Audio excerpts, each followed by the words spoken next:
Hello everyone, आप सभी का स्वागत है हमारे इस यूट्यूब के ऑनलाइन प्लेटफॉर्म पर। और आज हमारी केमिस्ट्री की फोर्थ क्लास होने वाली है। तो जैसे कि हमने कल पढ़ा था, हमने कल आपको परसेंटेज पढ़ा दिया था और लास्ट आपको मात्रा निकालनी बता दी थी किसी भी यौगिक में से उस सिंगल एलिमेंट की। अब उसमें एक क्वेश्चन था जो काफ़ी बार रेलवे ने पूछा था, वो कल हमसे छूट गया था, तो मैंने आज उसको वापस से मैं करा देता हूँ ताकि वो आप कर लें। ये क्वेश्चन काफ़ी इम्पोर्टेंट है।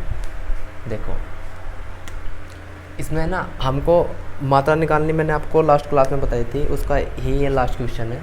देखो क्या बोलता है कि 60 ग्राम कार्बन को ऑक्सीजन की उपस्थिति में जलाने पर कितना ग्राम CO2 मिलेगा। अब आपको है ना ये चीज़ें ध्यान रखनी है कि परसेंटेज पूछ रहा है या उसकी मात्रा पूछ रहा है। ठीक है, परसेंटेज में आपको परसेंटेज निकालनी है और मात्रा में ध्यान रखना ग्राम में निकालनी है मात्रा। ठीक है, अब देखो आपको सिर्फ ये सेम क्वेश्चन इस तरीके का है कि जो लास्ट क्वेश्चन था कि नाइट्रोजन की मात्रा बतानी थी यूरिया में, इसी तरीके का क्वेश्चन है कि किसको, कार्बन को ऑक्सीजन की उपस्थिति में जलाने पर कितना ग्राम CO2 मिलेगा। देखो पहली बात, कार्बन को किससे डिनोट करते हैं, C से। किसकी उपस्थिति में जलाना है, ऑक्सीजन की। ऑक्सीजन क्या लिखते हैं, O लिखते हैं ना, O2 लिखते हैं ना, O2। ठीक है, क्या बात कर रहा है, क्या निकलेगा, CO2। ठीक है, इक्वेशन मिल गई हमको। अब इसके बाद क्या करना है, मैंने आपको बताया था जिसकी निकालनी है उसकी परमाणु भार निकाल लो, मतलब एटॉमिक नंबर निकाल लो, और भाई जिसकी पूछ रहा है उसका निकाल लो।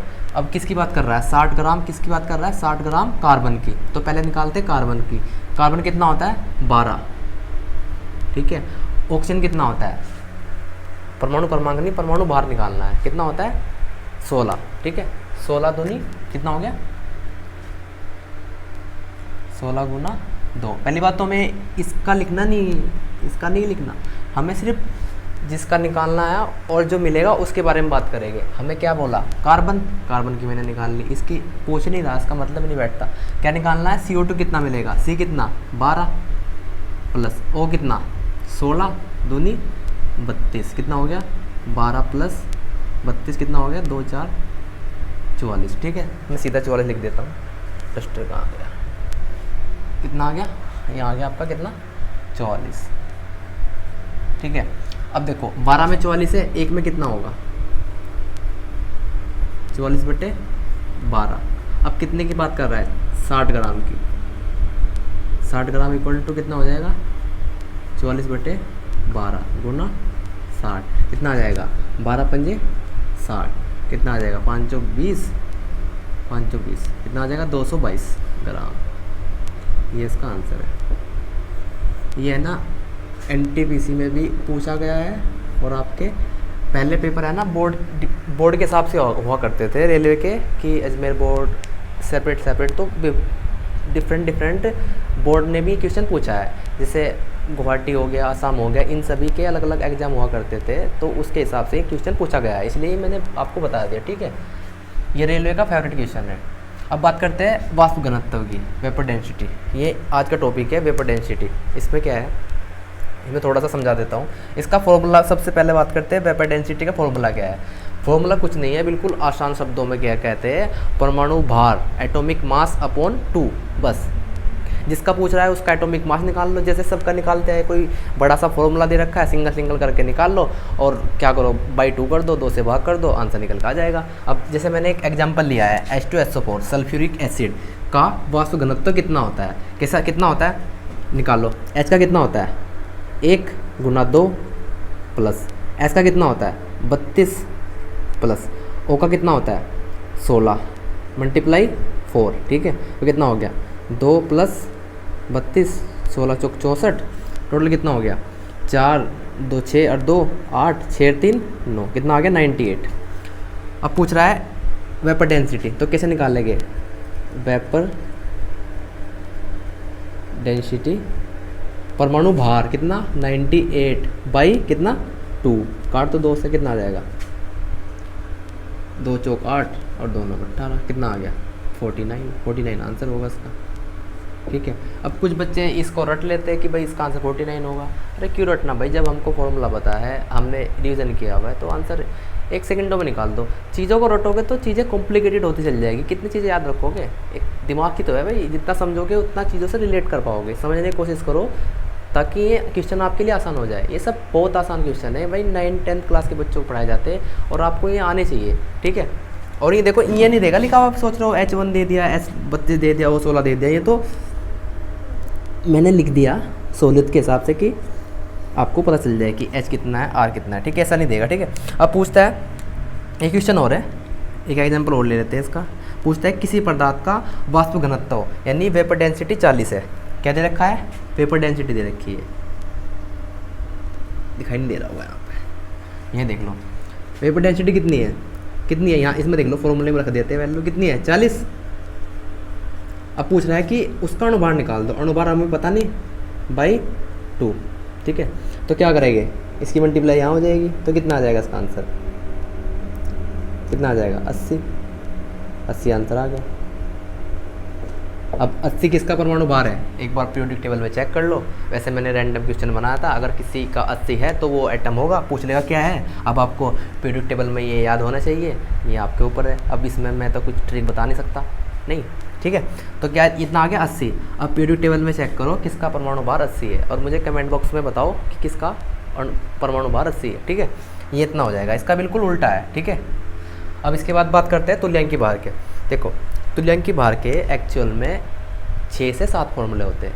कैसे, अणुभार बटे आवेश, अणुभार बटे संयोजकता, अणुभार बटे चार्ज। ये सारे फॉर्मूले को याद ना रख के सिर्फ एक सिंगल फॉर्मूला याद रख लो, इससे सब कुछ निकल जाएगा। अगर कॉन्सेप्ट से पढ़ा है तो भाई एक फॉर्मूला ही आपके 6 से 7 फॉर्मूले के बराबर काम करेगा। देखो किस तरीके से पूछ रहा है कि तुल्यांकी भार यानी कि इक्विवेलेंट वेट कितना होगा किसी भी यौगिक का। जैसे मैं कह रहा हूँ, अब सेम दे रखा, इसने बोल दिया कि H2SO4 का तुल्यांकी भार ज्ञात करो, कितना होगा। H2SO4 कितना निकाला, कितना आया था 98। कितना आया था 98, लिख देता हूँ 98 आया था। ठीक है, अब ये वैल्यू इसमें रख कर देखो कितना कह रहा है, अणुभार कितना है इसका H2SO का 98 अपॉन कितना, क्या कह रहा है पावर। अब ये बात समझने की है। अब मैंने आपको समझाया था परमाणु भार, समझा था मैंने। पावर देखो, पावर क्या है, एक तरह का पावर क्या है, एक तरह की एनर्जी। एनर्जी क्या क्या बात करती थी, चार्ज। मैंने समझा था आपको, चार्ज निकालना बताया था। इसे लिख लो आवेश करके, आवेश लिख लो चाहे चार्ज लिख लो, हिंदी में आवेश, इंग्लिश में चार्ज। अब आवेश की बात कर रहा था, आवेश बोल दो चाहे वैलेंसी बोल दो, संयोजकता भी वही थी, मैंने निकालनी बताई थी आपको। अब जैसे मैं आपको एग्जाम्पल के तरीके से बताऊँ, जैसे ऑक्सीजन ले लिया मैंने एग्जाम्पल के लिए। ऑक्सीजन कितना होता है, कितना होता है ऑक्सीजन 8 ना। ठीक है, अब देखो कितना होगा ऑक्सीजन 8, कितना होगा 2 और 6। ठीक है, 2 और 6 हो गया। अब मुझे बताओ इसके को इलेक्ट्रॉन कितने हैं 2, और बाई इलेक्ट्रॉन कितने हैं 6। अब मुझे बताओ ये 2 इलेक्ट्रॉन लेना पसंद करेगा, देना पसंद करेगा, कितना क्या करेगा, लेना पसंद करेगा। तो चार्ज कैसा आ जाएगा इस पर, कितना आ जाएगा 2 माइनस का। अब यहाँ प्लस माइनस की बात नहीं कर रहे, सिर्फ हमें वैल्यू लिखनी है, प्लस माइनस नहीं रखनी है यहाँ पे। अब 2 रखा, अब मुझे बताओ इसकी वैलेंसी क्या होगी, क्या होगी। मैंने बोला 4 तक तो सेम रखी जाती है, अगर 4 से ज़्यादा आती है तो क्या करेंगे, 8 में से माइनस करेंगे। तो क्या लिखूंगा 8 माइनस 6, कितने आ गई 2। भाई चार्ज भी यही आ रहा और आपकी वैलेंसी भी यही आ रही। अब संयोजी इलेक्ट्रॉन देख लो कितने भाग लेंगे, 2 ही आएंगे। ठीक है, कितने आएंगे संयोजी इलेक्ट्रॉन 2। मैंने कहा था संयोजी इलेक्ट्रॉन कैसे करेंगे, अगर 4 तक आ रहे ठीक है, नहीं आएंगे तो 8 में 6 करके माइनस करेंगे, तो वही वैलेंसी है, वही संयोजी इलेक्ट्रॉन है। ठीक है, तो क्या है 2 है, तो कितना रखूँ, आवेश रख लूँ, इससे मैं चाहे आवेश बोल दूँ, चाहे मैं इसको आवेश के बाद क्या आता है संयोजकता बोल दूँ, या फिर इसको बोल दूँ संयोजी इलेक्ट्रॉन, यहाँ लिख देता हूँ। चलो लिख लो अपने आप से, ठीक है, मैं टॉप लिख देता हूँ।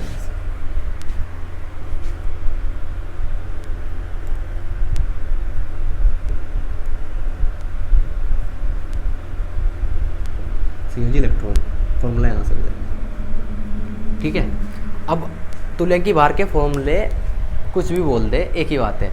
तुल्यांकी भार अपोन आवेश एक बात, तुल्यांकी भार अपोन संयोजी इलेक्ट्रॉन एक बात, तुल्यक की 12 पूर्ण संयोजकता एक बात। अब क्या कह रहा है 98 बाई कितना 2 नहीं सॉरी, क्या निकालेंगे इसका हम, इसकी निकाल दो वैलेंस, क्या निकालेंगे H2SO4 क्या निकालेंगे, कहाँ गया H2SO, हाँ ठीक है H2SO4 की निकाल दो, पहले तो अणु बाहर निकालो सबके। H का कितना सॉरी 98 आया था ना 98, ठीक है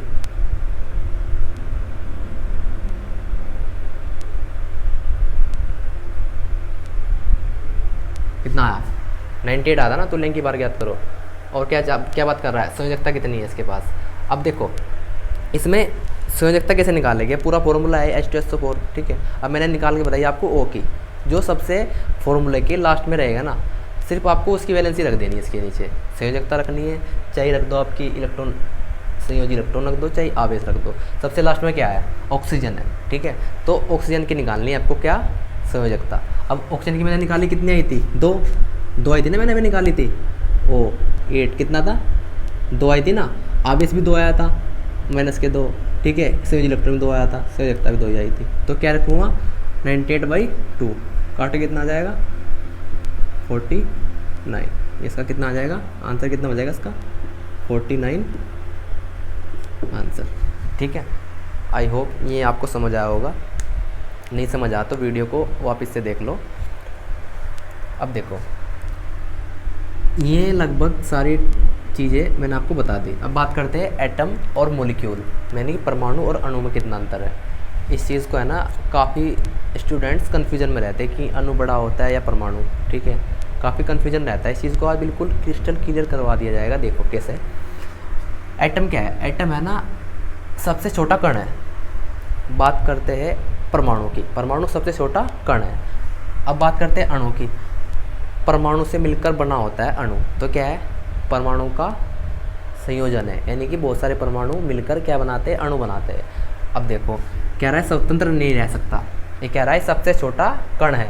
अब ये बात बोली, देखो अणु क्या है सबसे छोटा कण है लेकिन स्वतंत्र रह सकता है, मतलब अकेला रह सकता है स्वतंत्र, ठीक है। और ये क्या कह रहा है कि स्वतंत्र नहीं रह सकता। कैसे देखो समझो, मैंने अभी लिखा था एग्जाम्पल के लिए बोल दे रहा हूँ मैं O, क्या कभी देखा तुमने O सिंगल लिखा हुआ, देखा नहीं देखा ना, O2 आएगा हमेशा या H2 आएगा, H भी कभी अकेला नहीं आएगा। तो क्या है ये O क्या है यहाँ पे, वो क्या हो गया यहाँ पे परमाणु, ठीक है। अगर मैं O के 2 अणु ले लूँ, सॉरी O के 2 परमाणु ले लूँ, मैंने कहा कि अणु किससे मिलकर बना होता है परमाणु से, मैंने 2 परमाणु ले लिए, क्या हो गया O और O मिलकर क्या मिला दिया O2। अब O2 अपने आप में स्वतंत्र रह सकता है, बिल्कुल रह सकता है स्वतंत्र। तो ये क्या हो जाएगा अणु। आई बात समझ। अब देखो ये स्वतंत्र नहीं रह सकता। अब पूछता है क्वेश्चन क्या दे देता है, आप कभी कभी कन्फ्यूजन हो जाता है या पढ़ने में सिली सी मिस्टेक हो जाती है कि स्वतंत्र कण है, सबसे छोटा स्वतंत्र कण है। आप लगा दोगे सब छोटा स्वतंत्र कण, तो कण के हिसाब से परमाणु, लेकिन परमाणु नहीं है। सबसे छोटा कण जो स्वतंत्र रह सकता है वो क्या है अणु, क्योंकि कभी भी सिंगल ये परमाणु जो होता है सिंगल वो नहीं स्वतंत्र नहीं रह सकता, सिर्फ अणु रह सकता है स्वतंत्र, क्योंकि वो परमाणु से मिलकर बना होता है, ठीक है। अब पूछता है कि क्रियाशील होता है, भाई सिंगल अणु है, भाई सिंगल अणु तो हमेशा क्रियाशील रहेगा। क्या है ये सबसे अधिक क्रियाशील होता है, और ये क्या है कम क्रियाशील होता है, ठीक है। अब इसी तरीके से पूछेगा क्रियाशील अधिक है, इस पर कोई चार्ज होता है, नहीं इस पर कोई चार्ज नहीं होता, नो चार्ज, उदासीन, नो चार्ज, क्या होगा नो चार्ज। अब इस पर क्या रहेगा, ये हमेशा आवेशित रहेगा, यानी कि हमेशा चार्ज रहेगा, आवेशित रहेगा, ठीक है। अब इस भाषा को आसानी से समझे, जो आपके दिमाग में फंस जाए, एग्जाम्पल के तरीके से समझो। कोई सिंगल आदमी है, अब सिंगल आदमी हमेशा परेशान रहेगा। अब ये क्या है परमाणु, एक तरीके से समझो सिंगल आदमी है, ये हमेशा परेशान रहेगा, छेड़खानी करेगा, ठीक है, इधर उधर ताक झाक करेगा, ये हमेशा परेशान रहेगा, ठीक है। ये क्रियाशील रहेगा, अधिक क्रियाशील रहेगा, कभी ये काम करेगा कभी वो काम करेगा, ठीक है। आप समझ पा रहे होगे क्या कहना चाह रहा हूँ मैं, ठीक है। इस पर कोई चार्ज नहीं है, यानी कि इस पर कोई काम नहीं है, बिल्कुल निठल्ला बैठा हुआ है। अब देखो भाई साहब दूसरे वाले अणु क्या है, अणु पहले से ही उसके पास है, ठीक है, आराम से खुश है, कोई टेंशन नहीं है। भाई कम क्रियाशील है, जब उसके पास है तो वो क्यों फालतू में मुँह मारेगा इधर से उधर, ठीक है। वो क्या काम करेगा, वो कुछ कम क्रियाशील रहेगा लेकिन कम रहेगा, ठीक है। मैन विल बी मैन, ठीक है। और आवेशित क्या है, आवेशित रहेगा, बिल्कुल एनर्जेटिक रहेगा, ठीक है, पूरी एनर्जी रहेगी इसके अंदर, ठीक है। आप इस बात को समझ गए होगे, इसको नोट कर लो, फिर मैं आपको आगे बता देता हूँ।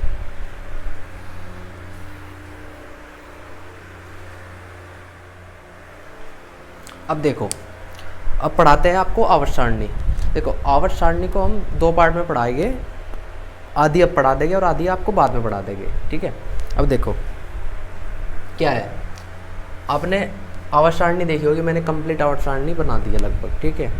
अब देखो क्या होता है, ये क्या है, इसके आवर्त है, कौन से, ये वाले, ये क्या है, ये क्या है इसका आवर्त, कितना 1 2 3 4 5 6 7। अब देखो ये 1 से लेके 7 तक क्या चीज़ दिखा रहे हैं, क्या चीज़ दर्शा रहे हैं, ये दर्शाते हैं कि जितनी नंबर उतनी ऑर्बिट होगी, यानी कि उतनी कक्षाएं होगी। अब देखो एच में एक कक्षा, ठीक है, एल आई कितना 3, इसमें कितनी कक्षाएं, 2 कक्षाएं, ठीक है। अब एन ने कितना 11, इसमें कितनी कक्षाएं, 3 कक्षाएं, ठीक है। के कितना, चौथे आवर्त में कितना 19, कितनी कक्षाएं, 4 कक्षाएं, ठीक है। और 5 आर भी कितना 37, कितनी कक्षाएं, 5 कक्षाएं। 6 कितनी 55 सॉरी 6 सी एस, ठीक है। और फिर 7 में कितना फ्लोरीन, कितना हो जाएगा 87, ठीक है। इसी तरीके से क्या होता है, अब देखो जैसे लिथियम है, लिथियम और बेरिलियम क्या करेगा, इसमें भी 2 ऑर्बिट बनेंगे, लिथियम में भी, और बी में भी 2 ऑर्बिट बनेंगे, और आपका इसमें भी 2 ऑर्बिट बनेंगे, इसमें भी 2 ऑर्बिट बनेंगे, इसमें भी 2, इसमें भी 2, लास्ट तक 2 ऑर्बिट बनेंगे। कहने का मतलब ये हुआ कि इस वाली पूरे सीरीज़ में 3 से लेके 10 तक कितने ऑर्बिट बनेंगे, 2 ऑर्बिट। अब इस वाली आवर्त में आ जाते हैं, इसमें क्या होगा 11 से लेके 18 तक कितने ऑर्बिट बनेंगे, 3 ऑर्बिट बनेंगे। इसमें क्या है 19 से लेके कितना लास्ट कितना आ जाएगा 19 36, कितना आ जाएगा 19 20 21 22, कितना आ जाएगा 36 लास्ट, ठीक है। कितना बनेंगे 4 ऑर्बिट। इसी तरीके से सारे कंटिन्यू 7 तक बनते हैं, ठीक है।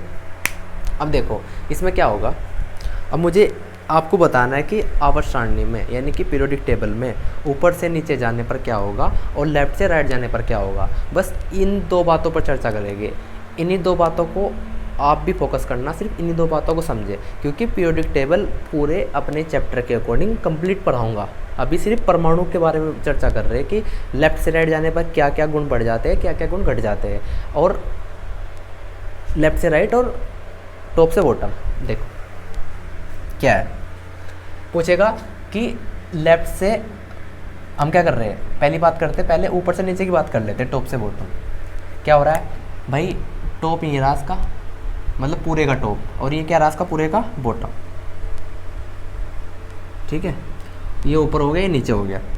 अब ऊपर से हम नीचे जा रहे हैं, क्या हो रहा है, पहले 1 कक्षा थी, फिर क्या हुआ 2 कक्षा हुई, फिर क्या हुआ 3 कक्षा हुई, फिर क्या हुआ 4 कक्षा हुई, फिर क्या हुआ 5 कक्षा हुई। इसका मतलब क्या हो रहा है कि पहले में तो 1 कक्षा थी, ये नाभिक बना देता हूँ, पहले तो 1 कक्षा थी, पहले वाले में, दूसरे में कितनी थी 2 कक्षा ही थी, तीसरे में कितनी हुई 3 कक्षा हुई, चौथे में कितनी हुई 4 कक्षा हुई, फिर कितनी हुई 5 हुई, फिर 6 हुई, फिर 7 हुई, ठीक है। 7 तक हमारी कक्षाएँ होती है, ठीक है।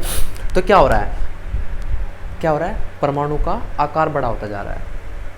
तो क्या हुआ, एक लाइन ये बनी कि आवर्त सारणी में ऊपर से नीचे जाने पर परमाणु की संख्या बढ़ जाती है। हुई है बात, ठीक है। अब मैं इसको मिटा देता हूँ।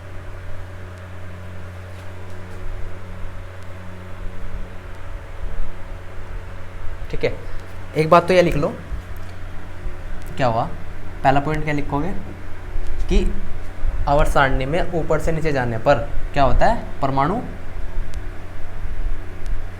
क्या होता है, बड़ा होता है, ठीक है। अब बात देखो दूसरे वाली, नंबर 1 में क्या हुआ, ऊपर से नीचे जाने पर परमाणु बड़ा होता है, यानी कि आवर्त संख्या बढ़ती है।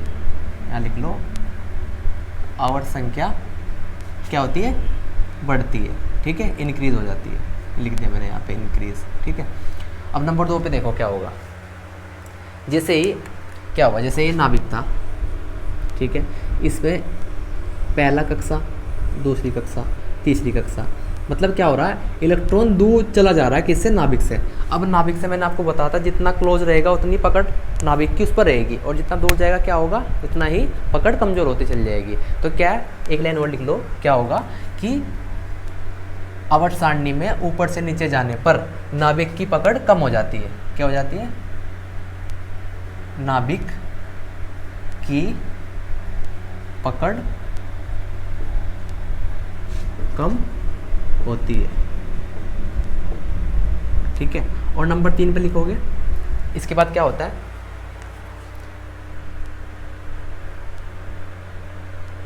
इसके बाद बात करते हैं इन 3 पॉइंट की, ये मिटा देता हूँ। अब बात करते हैं आयनन विभव क्या होता है, पहले समझ लो फिर मैं बता देता हूँ कि ऊपर से नीचे जाने पर आयनन विभव घटता है या बढ़ता है। आयनन विभव क्या है, इलेक्ट्रॉन निकालने की एनर्जी। मान लो मैं कोई काम कर रहा हूँ, उस काम को करने में जो एनर्जी खर्च हो रही है, जो मेरी ताकत लग रही है, उसको क्या बोलेंगे, आयनन विभव। इलेक्ट्रॉन को निकालने के लिए अगर इलेक्ट्रॉन नाभिक के क्लोज है तो ज़्यादा एनर्जी लगानी पड़ेगी, अगर बिल्कुल बाहर ही घूम रहा तो कम एनर्जी निकालनी पड़ेगी। तो क्या बोला, आयनन विभव क्या कहलाएगा, इलेक्ट्रॉन को निकालने की लिए जो लगती हुई ऊर्जा, ठीक है, उससे क्या कहलाएगा, आयनन विभव। अब मुझे बताओ, जब नाभिक की पकड़ कम होती जा रही है इलेक्ट्रॉन पे, अब बताओ आयनन विभव कम होगा ज़्यादा होगा, यहाँ लिख देता हूँ मैं, आयनन विभव क्या होगा, मुझे बताओ। आयनन विभव कम होगा ज़्यादा होगा, मतलब ऊर्जा कम खर्च होगी ज़्यादा खर्च होगी, कम खर्च होगी। क्या खर्च होगी, कम। क्या होगी, कम। ठीक है, अब नंबर 4 पे बात कर लेते हैं, मैं मिटा देता हूँ ये वाली, ठीक है। अब मुझे बताओ, अब दूसरे नंबर पर लिखा हुआ है इलेक्ट्रॉन बंधुता। इलेक्ट्रॉन बंधुता यानी कि इलेक्ट्रॉन त्याग देना या उसको खींच लेना, ठीक है, एक ही बात है, खींचने की क्षमता या त्याग देना। अब क्या करते हैं, अब थोड़ा सा डिफरेंस आ जाता है कि इलेक्ट्रॉन बंधुता यानी कि इलेक्ट्रॉन एफिनिटी। इलेक्ट्रॉन एफिनिटी होती कि अगर सिंगल एक इलेक्ट्रॉन निकालता तो कहलाएगा इलेक्ट्रॉन एफिनिटी।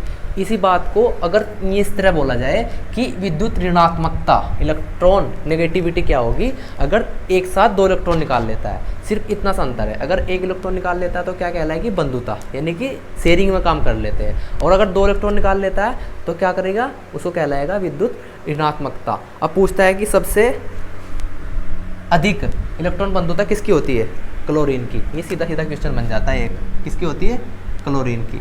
और सबसे कम किसकी होती है, और नहीं, विद्युत ऋणात्मकता सबसे अधिक किसकी होती है, फ्लोरीन की, एफ की, फ्लोरीन। ठीक है, किसकी होती है, फ्लोरीन की। एक बार चेक कर लेना, वैसे सही है।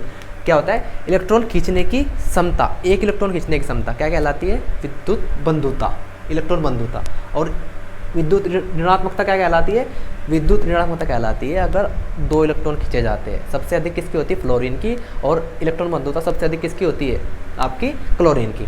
ठीक है, इतनी बात याद रहेगी। अब मुझे बताओ, ऊपर से नीचे जाने पर आयनन क्या बात कर रहा है, किसकी बात करता है, इलेक्ट्रॉन बंधुता कम होगी या ज़्यादा होगी, मुझे बता दो बस।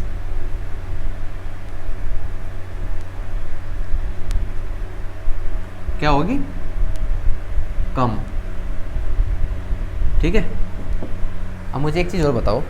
अब ये भी पूछता है कि ऊपर से नीचे जाने पर धात्विक गुण यानी कि मेटल और नॉन मेटल गुण जो है, मतलब अणु का जो धात्विक अधात्विक यानी कि मेटल और नॉन मेटल घटता है या बढ़ता है, कैसे, अब मुझे बताओ।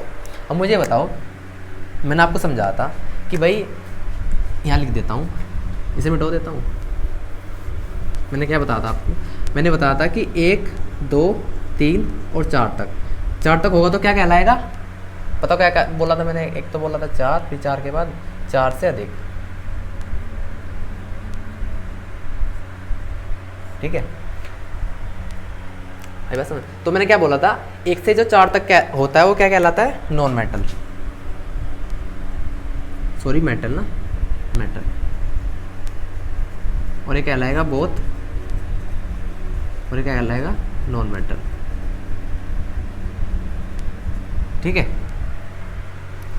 अब मुझे बताओ कि इलेक्ट्रॉन अगर उसके पास एक हो तो लेना पसंद करता है, देना पसंद करता है। मैंने बोला था 4 तक इलेक्ट्रॉन कम ही माने जाते हैं। अगर 4 तक भी लेगा तो 3 की बात करते हैं, 4 पे तो बोथ आ जाता है, मेटल भी नॉन मेटल भी। 3 की बात करते हैं तो 3 इलेक्ट्रॉन तक वो दे देना पसंद करता है। अब मुझे बताओ, ये नाभिक से दूर चला जाता है, नाभिक से जितना दूर जाएगा ना उतनी क्या कहलाएगा, उतना मेटल बन जाएगा। क्या बोलेंगे, ऊपर से नीचे जाने पर धात्विक गुण क्या होता है, बढ़ता है। ठीक है, क्या होता है, धात्विक यानी कि मेटल क्या होता है,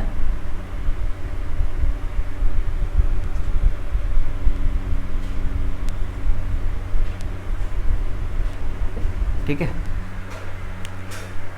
अब देखो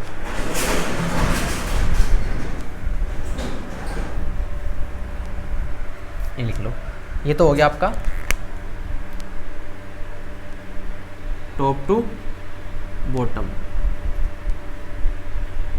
ठीक है, अब इसी तरीके से बात करते हैं आपका, यहाँ से मिटा देता हूँ मैं, ये हो गया आपका लेफ्ट टू राइट। अब देखो लेफ्ट टू राइट में क्या होगा, अब आपसे पूछेगा कि लेफ्ट से राइट जाने पर सेम बातें लेफ्ट और राइट से बतानी है। पहला बता दो मुझे, पहली वाली बात मैं बार बार रिपीट नहीं करूँगा, बस आपको बता दूंगा कि कम होगी या ज़्यादा होगी। मुझे बताओ ऊपर से नीचे जाने पर क्या हो रहा था, कक्षाएँ हमारी बढ़ रही थी। ठीक है, और अब क्या होगा, अब मुझे बता दो, जैसे मैंने बोला कि ये था कितनी कक्षाएँ थी इसमें, 2, और वो यहाँ से 3 से लेके 10 तक 3 ही कक्षाएँ रहनी थी। अब मुझे बताओ, पहले 3 कक्षा में मान लो 3 कक्षाएँ हैं, ठीक है, पहले तो 3 इलेक्ट्रॉन रह रहे थे उसमें, फिर क्या हुआ, 4 हुए, 5 हुए, 6 हुए, 7 हुए। इस चीज़ को ऐसे समझो, जैसे मैंने ये हाथ फैला रखा है ऐसे, अब मेरा हाथ बिल्कुल हल्का है, हाथ ठीक है मैंने फैलाया हुआ है, सामने क्या रखा हुआ, मार्कर रखा हुआ है, तो अभी क्या है, एक मार्कर है। ठीक है, मान लो मैं इस पर 2 मार्कर रखूँगा, थोड़ा और दिक्कत होने लगेगी मुझे, मान लो वेट काफ़ी है इसका, तो क्या होगा, मैं क्या करता चल जाऊँगा, हाथ को ऐसे पास ला चल जाऊँगा इसको संभालने के लिए। जैसे मैं रखता हूँ कि इस पर रखा मैंने 1 किलो का वाट, ठीक है, संभाल लिया, फिर मैंने कहा कि भाई इस पर रख दो 5 किलो का वाट, फिर क्या होगा, मैं इसे संभाल लूँगा, गिर जाएगा या मेरा हाथ नीचे गिर जाएगा, क्या करूँगा मैं उसको थोड़ा क्लोज लाऊंगा, ठीक है भाई 5 रख दे, कोई दिक्कत नहीं है। फिर कह रहा 10 रख दूँ, ले भाई 10 रख दे, ठीक है, मैं कह रहा भाई ले एक 10 का और रख दे, तो फिर मैं क्या करूँगा, बिल्कुल ऐसे मिला लूँगा। तो क्या हो रहा, हाथ मेरा एक ही है, यानी कक्षाएँ एक ही है, कक्षाएँ तो 3 ही है, लेकिन क्या हो रहा, इलेक्ट्रॉन बढ़ जा रहे हैं उसमें। तो क्या काम करेगा, इलेक्ट्रॉन उन्हें सिकुड़ लेगा, एकदम से सिकुड़ जाएगा। सिकुड़ने से क्या कहलाएगा, इलेक्ट्रॉन अपना आकार छोटा कर लेगा, समान नहीं रहेगा। कभी सोच रहे हो कि ये तो 2 और बीटा 2 के 2 ही रहेगा, ऐसा नहीं होने का। क्या करेगा, इलेक्ट्रॉन को बढ़ने के लिए थोड़ा पास आ जाएगा, पास आ जाएगा, इसे डेंसिटी बढ़ा लेगा अपनी। बात समझ आई होगी, ठीक है। कैसे करेंगे, तो क्या करेगा, परमाणु क्या होता है, छोटा, परमाणु आकार, परमाणु का आकार क्या होता है, छोटा। और नंबर 2 बात करते हैं, अब पूछेगा नाभिक की पकड़ कम होती है या ज़्यादा होती है। अब मुझे बताओ क्या होता है, अब नाभिक की 3 कक्षाएं थी एग्जाम्पल के लिए, तो क्या था, इलेक्ट्रॉन पहले तो सिंगल घूम रहे थे, पास थे, तो क्या हुआ, इलेक्ट्रॉन धीरे धीरे कहाँ, नाभिक के क्लोज आ जाते चले जा रहे हैं। किसकी वजह से, अधिक होने की वजह से, जगह कम लोग ज़्यादा, इसी तरह से कक्षाएं कम इलेक्ट्रॉन ज़्यादा। तो क्या हो जाएगा, क्या बात करेगा, पकड़ क्या हो जाएगी, नाभिक की पकड़, नाभिक की पकड़ क्या हो जाएगी, मजबूत। ठीक है, अब नंबर 3 में बात करेगा आयनन विभव, यानी कि इलेक्ट्रॉन निकालने में लगने वाली ऊर्जा कम लगेगी अब ज़्यादा लगेगी। अब नाभिक के पास आ गए तो निकालने के लिए अधिक ऊर्जा लगेगी, तो आयनन विभव क्या होगा, क्या होगा, अधिक। ठीक है, इसी तरीके से सेम हो जाएगा, पूछेगा इलेक्ट्रॉन बंधुता क्या हो जाएगी, अधिक।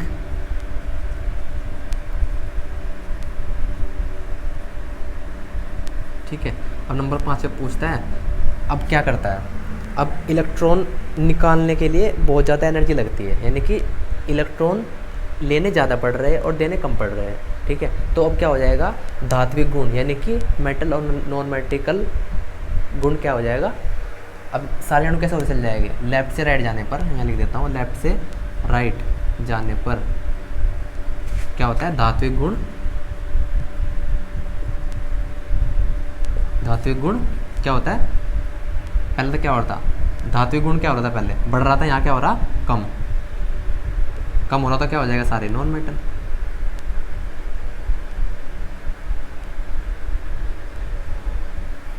ठीक है, 5 बातें मैंने आपको बताई, ये कौन सी बताई, मैंने बताई आपको टॉप टू बॉटम, ये बताई लेफ्ट टू राइट।